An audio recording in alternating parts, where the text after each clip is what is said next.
Today we are talking about how each day of the week is ruled by a planet so that we can plan our week accordingly based on the energy from that day and use this, layer this information with the numerology of that day along with where the sign that planet rules falls in your birth chart, which house that falls in your birth chart. So let's jump right into it. My name is Tristan Garrett Mueller, and I run Real Occult, a numerology and astrology business that utilizes a multi-layered numerology and astrology system that helps entrepreneurial families eliminate stress, self-doubt, overwhelm, confusion, and replace these emotions, these sensations with spiritual clarity and divine levels of confidence. So let's jump into it. The first day of the week, Sunday, is ruled by the sun. Monday is ruled by the moon. Tuesday, Mars. Wednesday, Mercury. Thursday, Jupiter. Friday, Venus. And Saturday is ruled by Saturn. The sun rules the sign of Leo. The moon. So we have Sunday, the sun rules Leo. Monday, the moon rules Cancer. Tuesday, Mars rules Aries and Scorpio. Wednesday, Mercury rules Gemini and Virgo. Thursday, Jupiter rules Sagittarius and Pisces.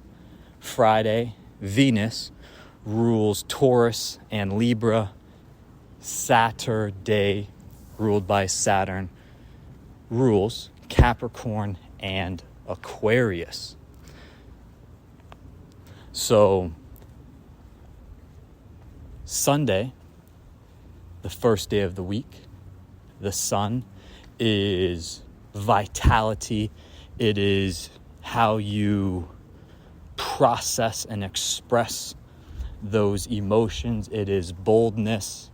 It is leadership, full of one energy. Monday, the moon, Cancer, is emotions. It is empathy, intuition. It is our inner world. Tuesday, Mars, all about action, drive. Aries, first sign, new beginnings, creation, determination, independence, standing on its own. Scorpio is diving deep. It is full of emotions, processing the highs and lows of the human experience. Wednesday, Mercury. Gemini is the societal feedback, the mirror. It takes information, analyzes it, processes it, and then spits it back out into society. It mirrors the values. This is why Gemini is so good at music, art, because it mirrors society. Virgo is hyper analytical, that analytical nature from Mercury, strives for perfection, is very methodical, ordered, loves to be, it's a soft yet disciplined energy. Thursday, Jupiter, all about teaching, all about learning, expressing the wishes and desires, lessons into the universe. Sagittarius, that guru energy, and Pisces, that last sign, how we process transformation, how we move from what was into what will be. This is all Jupiter energy. Friday, we have Venus ruling Taurus and Libra. all about relationships, all about beauty. Taurus is a slow-moving, indulgent sign. It's here to enjoy the material blessings that the universe gives us. Libra fiercely brings balance into the equation. So we have work and play. Libra is that fierce energy, just like Taurus is that big bull, will bulldoze you over. These are two, violent isn't the right word, but they are bold in their movement. They do not get swayed easily. And we have Saturn on Saturday, Capricorn and Aquarius. Capricorn, the climbing goat, raw perseverance, ambition, starts at the bottom of the mountain, sets its goal at the peak, and overcomes whatever challenges, obstacles, barriers it has to through this raw determination, this raw perseverance. And Aquarius brings us this innovative, constantly moving, constantly adapting energy that embodies that Saturn. There is no escaping the lessons we are meant to learn in this lifetime. There's no escaping Saturn's ring. If you're here to be an innovator, you will have the experiences that put you into the position to begin to innovate. So as we move throughout the week, based on your birth chart and where these signs land, you can align the activities of that day to these different energies. So wherever your Leo is, let's say your Leo is in your, let's say it's in your 5th house. Self-expression, hobbies, playfulness, getting attention, distributing sexual energy.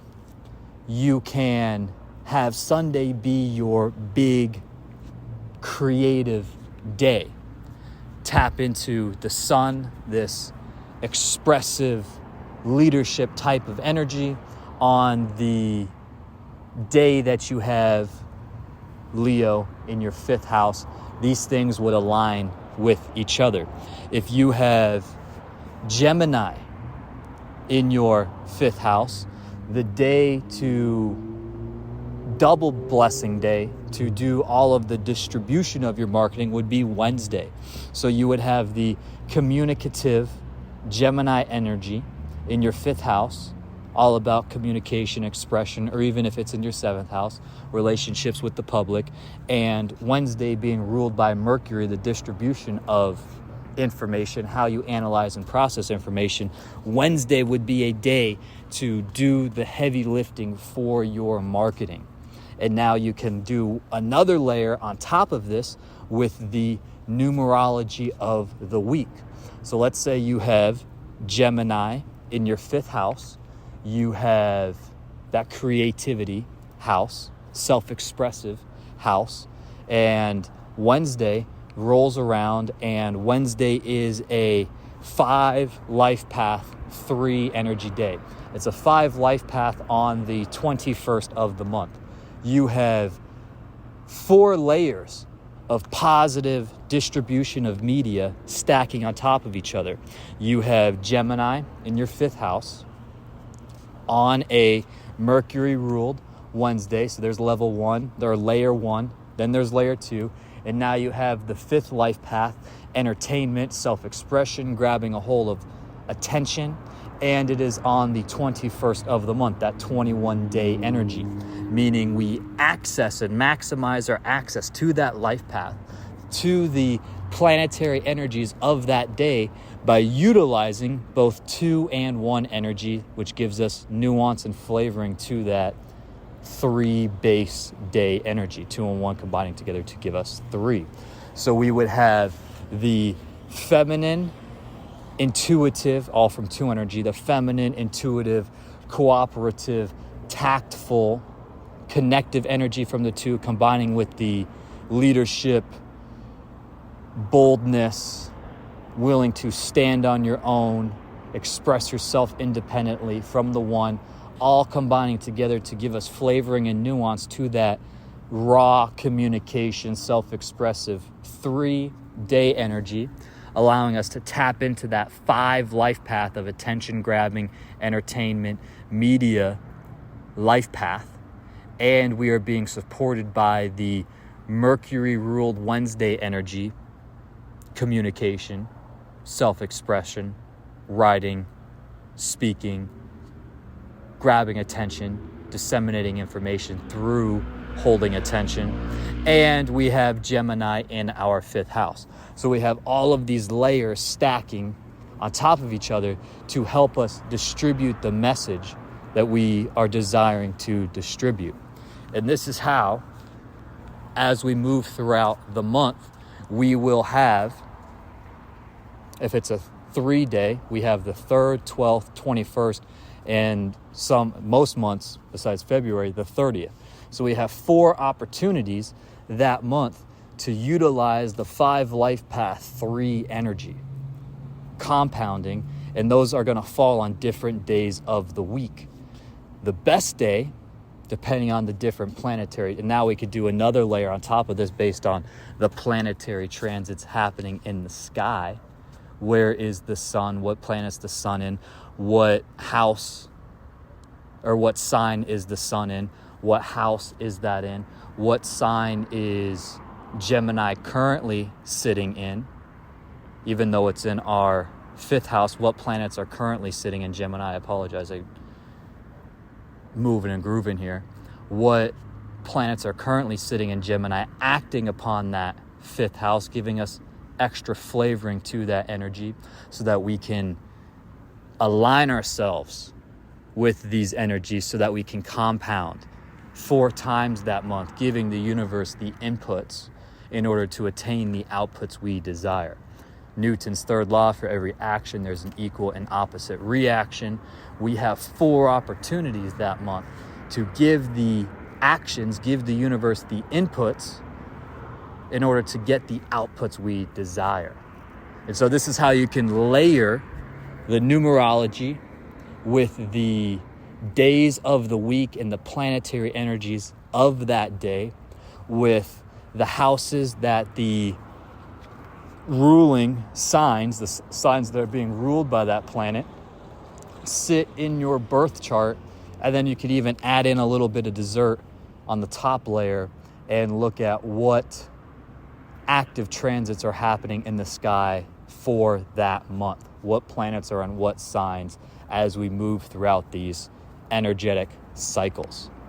If you have listened this far, I genuinely appreciate you.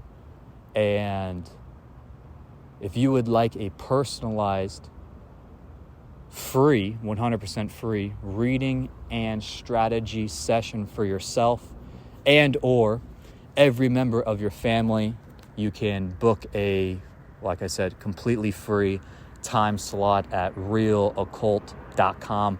I am more than happy to help you however I can. The universe is on your side. The universe wants you to win. Nature loves abundance. Winning simply may not look the way you imagine and is probably not going to happen on the time frame that you would prefer. But with that said, once we demonstrate to the universe through our actions that we have learned the lessons we need to learn in order to fulfill our karmic destiny, fulfill the role we are meant to fulfill, the universe will bless us with abundance and success as long as we are fulfilling the role we are meant to fulfill. Like I said, the universe genuinely, truly wants you to win. I also truly want you to win. We simply have to learn the lessons we're meant to learn, experience the experiences we are meant to experience in order to learn those lessons. That's raw Saturn energy. There is no escaping Saturn's ring. No matter how much we don't want to go through these experiences, there is no escaping Saturn's ring. There's no escaping the lessons we're meant to learn in this lifetime. We simply align ourselves with the energy and everything begins to unlock from there. and unfold exactly as it should. I genuinely appreciate you for listening, and I will talk to you again soon.